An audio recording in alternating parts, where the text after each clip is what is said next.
1973-এর আজকের দিনে মুম্বাইয়ে জন্ম মাস্টার ব্লাস্টারের। অগণিত ভক্তের শুভেচ্ছা বার্তা ইতিমধ্যেই পৌঁছে গিয়েছে তার বান্দ্রার বাড়িতে।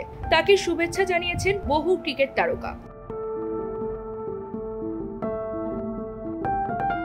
ক্রিকেটের একজন কিংবদন্তি হলেও সচিন কিন্তু ছোটবেলাতে টেনিস খেলা বেশি পছন্দ করতেন। দাদা অজিত তেন্ডুলকরই হাতে ধরে ক্রিকেটে নিয়ে আসেন সচিনকে।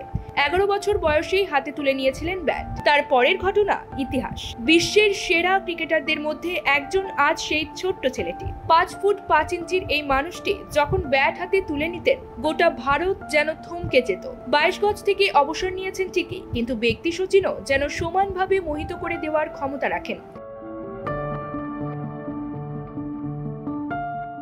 দেশের হয়ে ব্যাট হাতে পাকিস্তানের বিরুদ্ধে তার ক্রিকেট সফর শুরু। সেই থেকে একের পর এক রেকর্ড যেন সচিনকে ক্রিকেটীয় পর্বতের শিখরে পৌঁছে দেয়। তিনিই বিশ্বের প্রথম ক্রিকেটার যিনি 100টি সেঞ্চুরি করেছেন। ওয়ানডেতে প্রথম ডাবল সেঞ্চুরি এবং টেস্ট ও একদিনের আন্তর্জাতিক ক্রিকেটে 30,000 রান করেছেন সচিন। পেয়েছেন ভারত রত্ন, রাজীব গান্ধী খেল রত্ন ও অর্জুন পুরস্কার। 2012-এ ওয়ানডে থেকে অবসর নেন। 2013-এ অবসর নেন টেস্ট ক্রিকেট থেকে।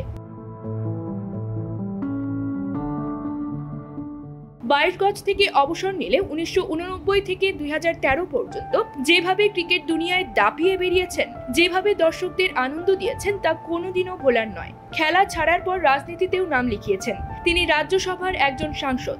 সচিন তার কেরিয়ারের শুরুতে যেমন মানুষের মনে জায়গা করে নিয়েছেন, অবসরের পরেও সেই ভালোবাসা আর সম্মানে এতটুকুও ছেদ পড়েনি। নিউজ ডেস্ক, সংবাদ পরিক্রমা।